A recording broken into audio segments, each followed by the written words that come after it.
Bismillahirrahmanirrahim. Assalamualaikum warahmatullahi wabarakatuh. Innal hamdalillah nahmaduhu wa nasta'inuhu wa nastaghfiruh wa na'udzu billahi min shururi anfusina wa sayyiati a'malina. May yahdihillahu fala mudilla lahu wa may yudlil fala hadiya lahu. Asyhadu an la ilaha illallah wahdahu la syarika lah. Jalla 'anis sabihi wal masiri wal kufri wan nadir. وأشهد أن محمدا عبده ورسوله وصفيه وخليله وخيرته من خلقه وأمينه على وحيه أرسله ربه رحمة للعالمين وحجة على الناس أجمعين ومنارا لسالكين وصلوات ربي وسلامه على خير الأنبياء والمرسلين نبينا وحبيبنا وسيدنا محمد وعلى أصحابه غر الميامين ما اتصلت عين بنظر ووعت أذن بخبر وسلم تسليما كثيرا. Amma ba'd.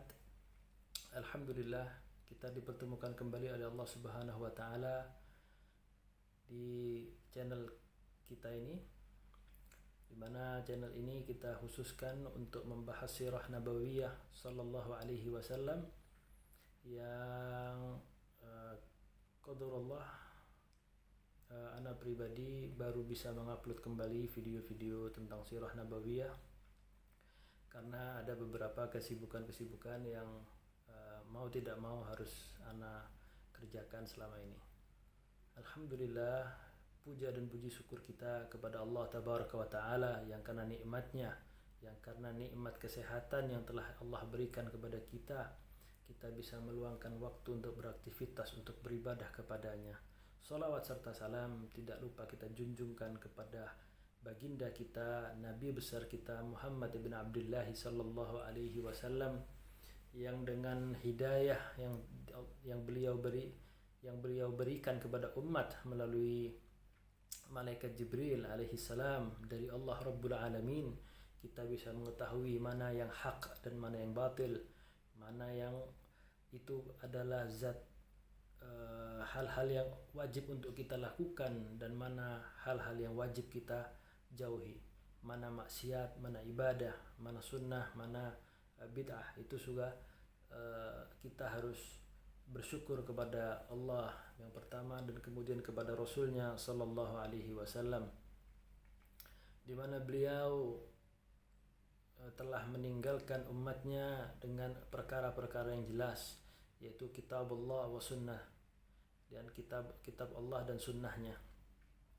Otomatis kitab Allah dan sunnahnya ini tidak bisa kita fahamin dengan kemauan kita sendiri, dengan pemahaman kita sendiri. Mau gak mau kita harus merujuk kembali kepada ulama-ulama salafus salih radhiyallahu anhum jami'an wa rahimahumullahu rahmatan wasi'an. Baiklah kaum muslimin, sahabat channel Sirah yang semoga dirahmati oleh Allah Subhanahu wa taala, kita akan membahas kelanjutan dari episode sebelumnya. Karena di video sebelumnya kita sudah membahas bagaimana Rasulullah SAW berdakwah di Taif, dan setelah pulang di Taif Rasulullah SAW itu sempat membaca ayat-ayat Al-Quran yang didengarkan oleh saudara kita dari bangsa jin yang muslim. Alhamdulillah, kita akan membahas kembali tentang bagaimana keadaan Rasulullah sallallahu alaihi wasallam setelah berdakwah dari negeri Taif. Sebelum masuk ke situ, karena di pertemuan sebelumnya kita menggaris bawahi siapakah kaum Ansor itu? Apakah kaum Ansor itu penduduk kota Makkah ataukah penduduk kota Madinah Al-Munawwarah? Baiklah sahabat, kita akan bahas secara ilmiah. Kaum Ansar itu memang bertempat tinggal di Yathrib. Jadi nama kota Madinah dulu adalah Yathrib sebelum Nabi kita Muhammad SAW datang bersama kaum muslimin dan para sahabatnya. Jadi kota Madinah itu bernama Yathrib. Agak flashback ke mungkin 1000 atau ribuan tahun sebelum Rasulullah SAW itu lahir. Nabiullah Ibrahim alaihi salatu wassalam itu membawa putranya itu Ismail bin Ibrahim alaihi wassalatu wassalam bersama ibunya yang mulia yaitu Hajar. Dibawalah Nabi Ismail kecil dan bersama Hajar, ditaruhlah di tempat yang bernama Bakkah. Ya, Bakkah itu tempat yang sangat tandus, kering kerontang, tidak ada tumbuhan apapun dan tidak ada kehidupan. Akan tetapi Jazirah Arab, ya, Makkah, Madinah, Taif, itu disebut Jeddah, juga disebut sebagai Hijaz, itu memang sudah tidak ada kehidupan kecuali di kota Taif dan sebagian Jeddah dan Yathrib tentunya. Kan tapi kalau Bakkah itu bahkan Allah Subhanahu wa taala menyebutkan dalam Al-Qur'an sebagai tempat yang zu zar'in, tidak ada apa-apa, tidak cocok tanam, tidak ada apa-apa, memang tempat mati. Ya. Jadi ketika kafilah datang mau masuk kota Bakkah, itu mereka tidak mau karena satu, struktur tanah di kota Makkah itu seperti lembah, ya, yang zonanya zona rendah. Jadi sudah rendah zonanya dan kering kerontang, tidak ada apa-apa. Maka flashback itu menceritakan bagaimana penduduk negeri Yaman itu mereka berbondong-bondong berhijrah dari negeri Yaman ke beberapa negara-negara sekitar Yaman. Kalau kita berbicara tentang Jazirah Arab secara ilmiah, itu Jazirah Arab, kalau kita faham tentang peta Timur Tengah, Jazirah Arab itu kita bayangkan dari negeri Yaman di sebelah selatan yang sekarang menjadi negara Saudi Arabia, itu di sebelah selatannya ada Yaman dan sebelahnya lagi ada Oman. Ya, Yaman, Oman, angkat naik sedikit ke Bahrain, ya. Di atas Yaman itu baru Jazirah Arab yang sekarang menjadi Jazirah negara kerajaan Saudi Arabia, itu sampai ke perbatasan Suriah. Ya. Nah, ketika sudah sampai ke perbatasan Suriah, memang hawanya, suhunya memang lebih dingin, bahkan sering hujan es, hujan salju, hujan batu es gitu. Itu daerah-daerah Tabuk, daerah-daerah utara Saudi yang sudah mendekati daerah Suriah. Jadi orang-orang Yaman itu memang bangsa penjelajah. Ketika kita terdengar bangsa Viking, Yaman itu dijuluki juga sebagai bangsa Viking, bahkan sampai di Indonesia, bahkan sampai di Timur Leste, bahkan sampai di Amerika, di India, di Eropa, itu pasti ada orang Yaman. Karena mereka itu memang setelah kejadian ini, mereka itu berbondong-bondong berhijrah dari negeri Yaman. Karena negeri Yaman itu dulunya adalah surga di dunia, satu-satunya negeri yang Allah Tabaraka wa Ta'ala menamakan negeri itu dengan baldatun thayyibatun wa rabbul ghafur. Itu hanya satu negeri, yaitu Yaman. Selain itu Allah Subhanahu wa Ta'ala tidak menyebutkan negeri yang lain sebagai baldatun thayyibatun wa rabbul ghafur. Islamnya orang-orang Yaman sebelum mereka berhijrah, mereka nggak butuh hijrah karena mereka sudah seperti di surga. Bahkan Allah Tabaraka wa Ta'ala juga menurunkan sebuah ayat yang menceritakan hal itu. Jannatani 'anil yamini wasyimal. Mereka itu punya dua surga, seperti taman-taman surga di sebelah kanan dan kirinya. Itu juga ada dalam sebuah surat yang disebutkan di dalam Al-Quran, surat Saba. Suratnya pun ada, namanya surat Saba. Saba itu nama kota. Yang sekarang Saba itu kalau nggak salah itu ada di kota Son'a. Jadi seperti itu. Kenapa baldatun thayyibatun wa rabbul ghafur itu adalah Yaman? Karena penduduk Yaman dulunya dipimpin oleh seorang perempuan yang bernama Balqis, yang dinikahi oleh Nabiullah Sulaiman alaihi salam.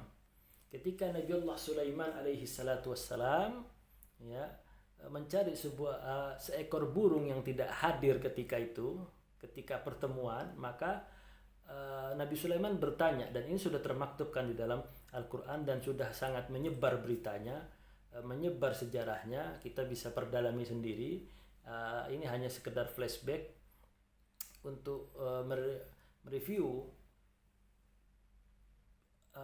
kadar kekuatan ingatan kita terhadap sejarah Islam sendiri.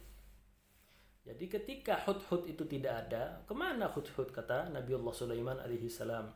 Nah, tiba-tiba sudah dapat berapa lama Hudhud datang dan memberikan kabar.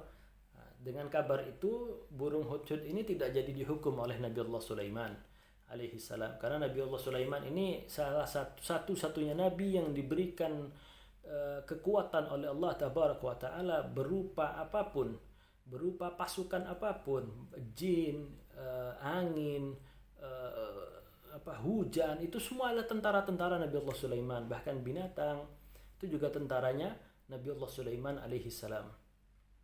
Ketika itu Hudhud itu memberikan kabar kepada Sulaiman alaihi salam bahwa ada di sebuah negeri yang mereka itu dipimpin oleh seorang perempuan yang menyembah matahari, yang menyembah bulan dan lain-lain.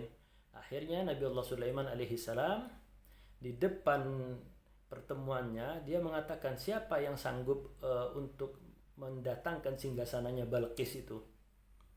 Akhirnya salah seorang iblis yang bernama Ifrit dari bangsa jin itu mengatakan, aku bisa mendatangkan singgasananya Balqis sebelum engkau berdiri dari tempat dudukmu.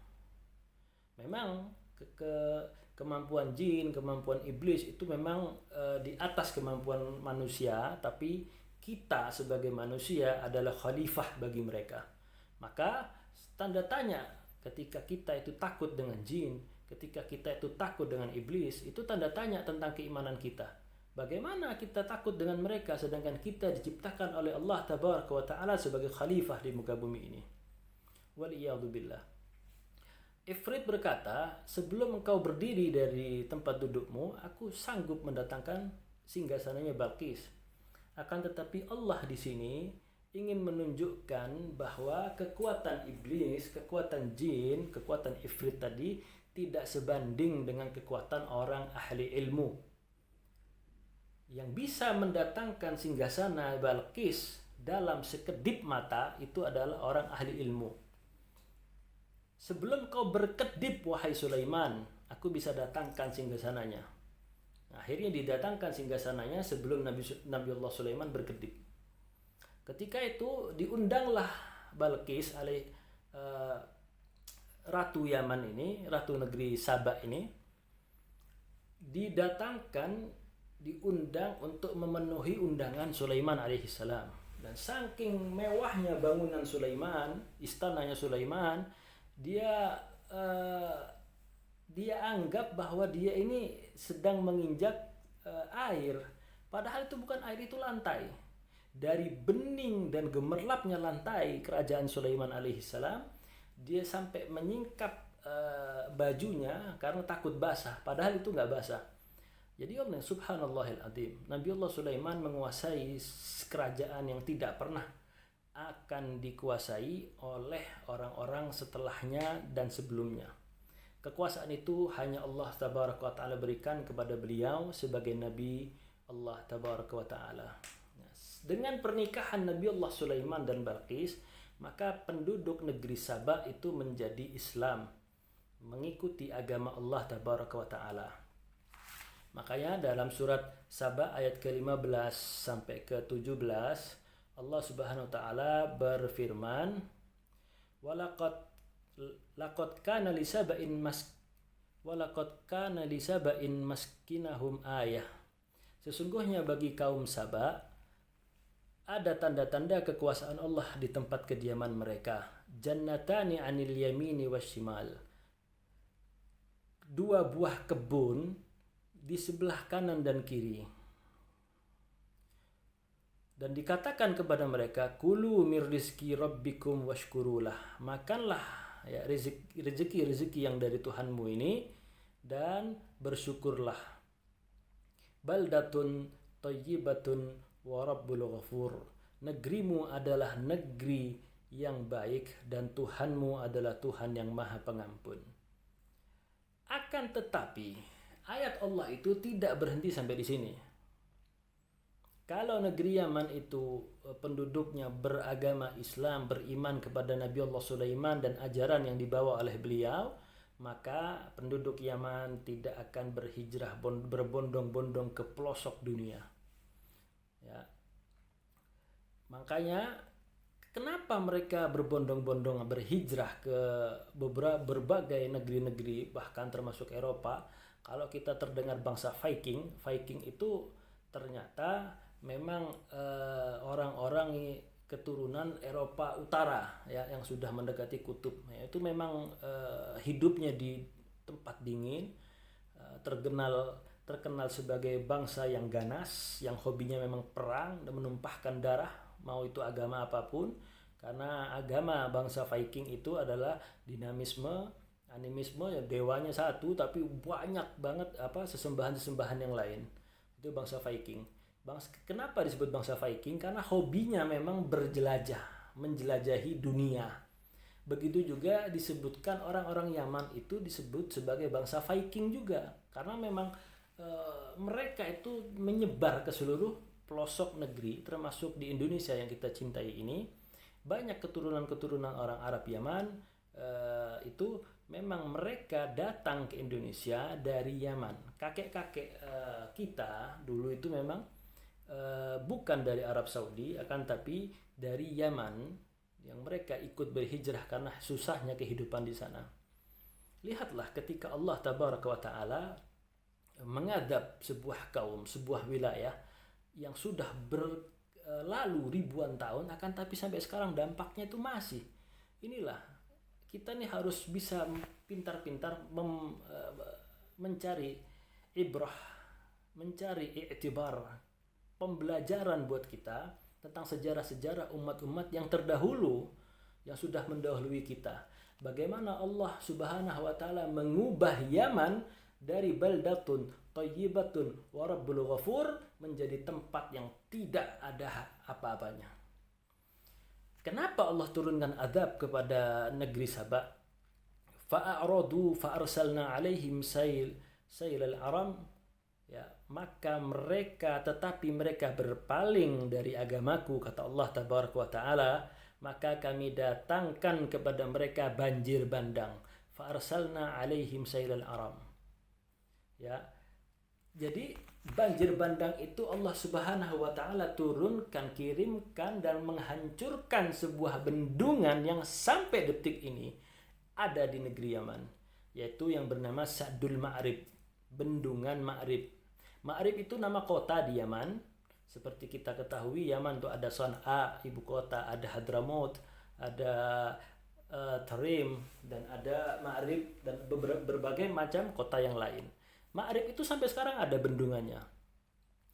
Oleh karena itu, menurut para ulama-ulama, kenapa salah satu kota di negeri Yaman diberi nama Hadramaut? Karena itu dari kata hadara maut, hadaral maut, hadramaut, man hadara falyamut. Barang siapa yang datang ke sana, maka niscaya dia akan mati. Mati karena kerasnya kehidupan di sana, tidak ada apa-apa yang bisa mereka jadikan kehidupan. Makanya mereka itu hijrah ke utara negeri mereka, masuk ke Jazirah Arab, sampailah di Bakkah. Di Bakkah itu biasanya orang-orang Yaman itu tidak melewati Bakkah, akan tapi Bakkah itu cuma dilewati aja, tidak disinggahin, karena sudah tahu bahwa di Bakkah itu tidak ada apa-apa, alias kering kerontang. Kan tapi qadarullah di Bakkah itu sudah ada Ismail dan Hajar yang sudah menemukan air Zam-Zam, percikan air Zam-Zam dari kaki Nabi Allah Ismail alaihissalam yang menangis. Maka terjadilah kehidupan di sana, yaitu dua orang pertama yang mendiami Bakkah, yaitu Hajar dan Ismail. Nah, orang-orang Yaman dia itu melihatnya sebagai sesuatu yang takjub, yang gharib, yang aneh gitu. Karena seumur-umur mereka itu melewati Bakkah itu tidak ada apa-apa. Sedangkan di Bakkah sendiri sekarang itu kok kayaknya ada kehidupan. Maka datanglah bersinggah di Bakkah, ternyata sudah ada Nabiullah Ismail dan Hajar alaihi wassalam. Mereka ikut duduk, ikut tinggal, ikut singgah di situ. Akan tapi syarat yang diberikan oleh Hajar, boleh kalian tinggal di sini, akan tapi air Zam-Zam ini adalah kepunyaanku. Kenapa nama dari air Zam-Zam itu Zam-Zam? Karena Zam-Zam itu sebenarnya bukan bahasa Arab, akan tapi bahasa Syam, bahasa Ibrani, yang artinya berkumpul. Sedangkan berkumpul dalam bahasa Arab itu mempunyai arti dalam bahasa Arab tajamma. Karena ketika cipratan air Zam-Zam, keluarnya air Zam-Zam dari tanah Makkah yang Allah muliakan itu, saking senangnya Hajar alaihi salam, Hajar itu membuat kalau kita main air di pantai, pasirnya itu kita buat bendungan kecil supaya air itu tidak keluar kemana-mana, itu dengan mengatakan Zam, berkumpullah.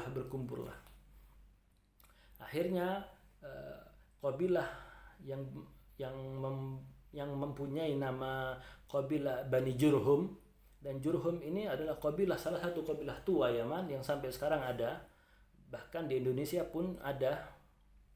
Qabilah Jurhum ini tinggal bersama Nabiullah Ismail dan Hajar sampai Hajar alaihissalam dan Ismail alaihissalam itu berbaur dengan mereka.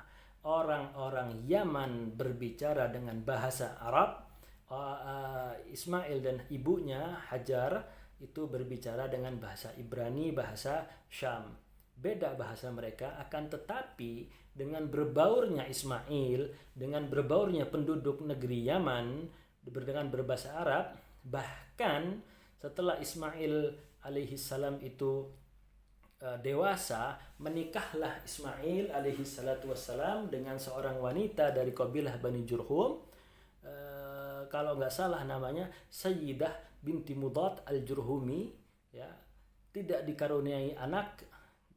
Akan tapi dengan pernikahan itu maka terjadilah asimilasi, ya, bersatunya penduduk, ya, Ismail dari Palestina, dari Syam, dan Jurhum ini dari Yaman, sampai Ismail alaihissalam itu menjadi orang yang paling fasih dalam berbicara menggunakan bahasa Arab dan dimasukkan ke dalam golongan musta'arab, orang yang diarabkan.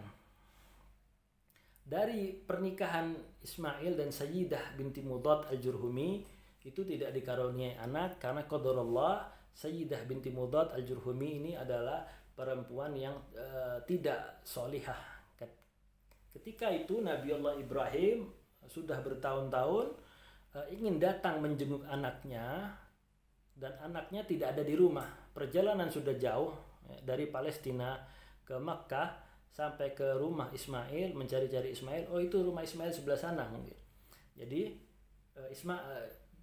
Ibrahim, bapaknya Ismail, itu datang mengetok-ngetok pintu rumah Ismail alaihissalam, kan tapi istrinya itu membukakan pintu dengan akhlak yang tidak terpuji. Ketika Nabiullah Ibrahim bertanya, di mana Ismail? Jawabannya kalau bahasa kita sekarang jutek, ya, nggak tahu, Ismail keluar sana, ya, seperti itu jawabannya. Ditanya kembali oleh Ibrahim alaihissalam, bagaimana keadaan kalian? Ya, istrinya ini selalu mengeluh keadaan kita miskin, serba kekurangan, serba begini, istrinya mengeluh terus. Ya sudah, orang yang perjalanan jauh datang ke rumah kita, ya, tidak kita persilahkan masuk, tidak kita suguhkan apa-apa, minimal air putih. Ya, ini istri nggak tahu diri mungkin. Nabi Allah Ibrahim titip pesan kepada istrinya, ya sudah, kalau Ismail datang, katakanlah kepada Ismail, liyufarriqa Ismailah atabatababih, sampaikan kepada Ismail, kalau dia datang, sampaikan ini amanat saya kepada Ismail. Liyufarriqa Ismail atabatababih. Ismail itu suruh ganti palang pintu rumahnya.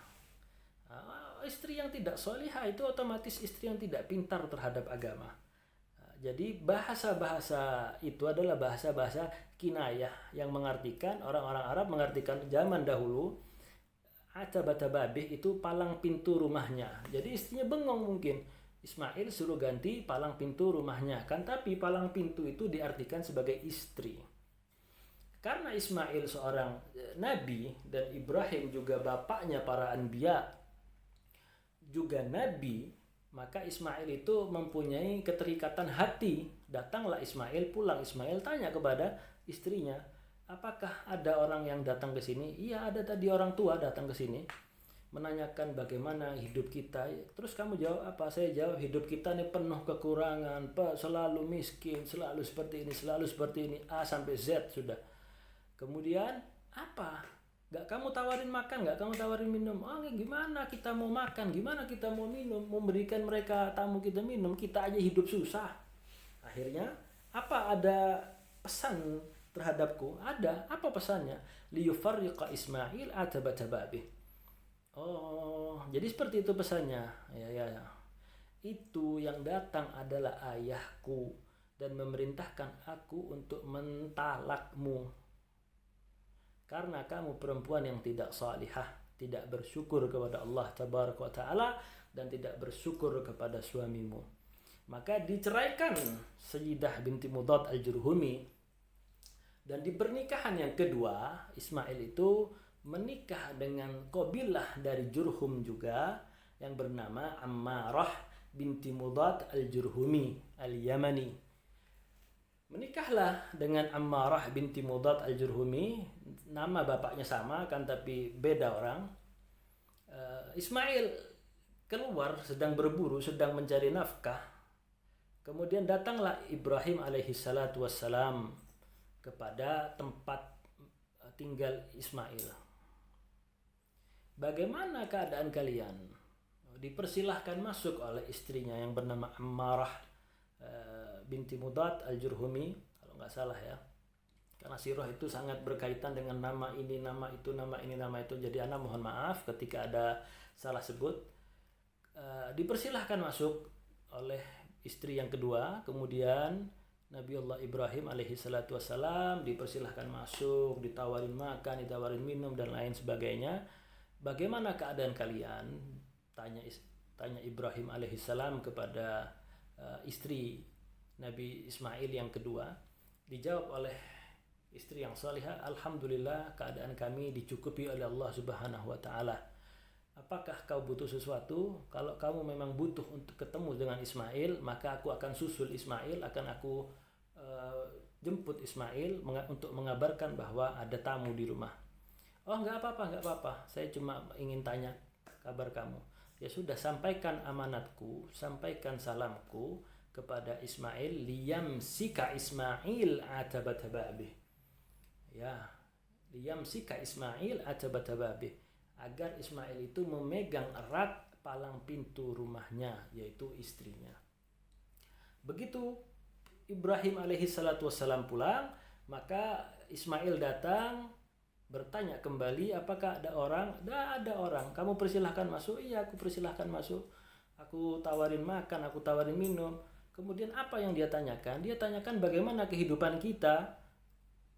Akhirnya saya menjawab, alhamdulillah Allah Subhanahu wa Ta'ala memberikan nikmat sehat, nikmat iman kepada kita, itu lebih dari cukup untuk beribadah kepadanya. Kemudian apakah ada amanat yang diberikan kepadamu? Iya, ada. Tentang apa? Liyamsika Ismail atabatababih. Ismail itu harus memegang erat palang pintu rumahnya. Itu abi saya, itu ayah saya, menyuruh saya untuk tidak menceraikanmu karena kamu adalah perempuan yang salihah. Dan dari pernikahan Ismail dengan perempuan yang salihah ini, lahirlah keturunan-keturunan yang terakhirnya adalah Rasul kita Muhammad sallallahu alaihi wasallam.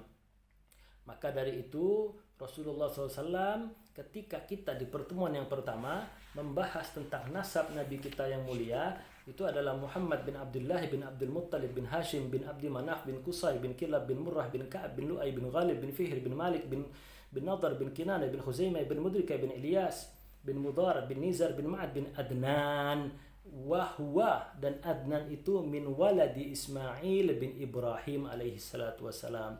Dan Adnan ini adalah anak cucunya Nabiullah Ismail bin Ibrahim alaihi salam. Nah, dari pernikahan itu lahirlah Rasul sallallahu alaihi wasallam. Dari pernikahan Ismail bersama perempuan Yaman dari kabilah Bani Jurhum itu lahirlah Nabi kita Muhammad sallallahu alaihi wasallam. Sebelum pernikahan itu, orang-orang Yaman yang hijrah dari negeri Yaman itu sudah ada yang menempati kota Yathrib, Madinah Al-Munawwarah, bersama orang-orang Nasrani, bersama orang-orang Yahudi, dan bersama orang-orang hijrah yang dari Yaman itu tadi. Jadi orang-orang yang dijuluki sebagai kaum Ansar, kaum penolong Rasul Sallallahu Alaihi Wasallam, ialah orang-orang yang berasal dari negeri Yaman. Wallahu ta'ala alam bisawab. Kita akan bahas di pertemuan yang akan datang tentang bagaimana keadaan Rasul setelah dakwah dari negeri Taif yang ditolak, bahkan dimusuhi, dilempari, disiksa oleh penduduknya, dan ditolong oleh utusan-utusan kaum Ansar karena penduduk Yathrib itu sudah mendengar tentang Islam, mendengar nama Muhammad sallallahu alaihi wasallam. Karena di pertemuan ini kita khususkan untuk membahas siapa penduduk kota Yathrib itu yang disebut sebagai kaum Ansar, maka kita sudah jelaskan di pertemuan kali ini. Di pertemuan yang akan datang kita akan membahas tentang bagaimana keadaan Rasulullah SAW setelah dakwah dari negeri Taif dan ditolong oleh utusan Ansar, dan berapa banyak utusan Ansar itu. Wallahu ta'ala alam bisawab. Cukup sekian yang dapat Anda sampaikan, dan insya Allah kita akan bahas di pertemuan yang akan datang. Assalamualaikum warahmatullahi wabarakatuh.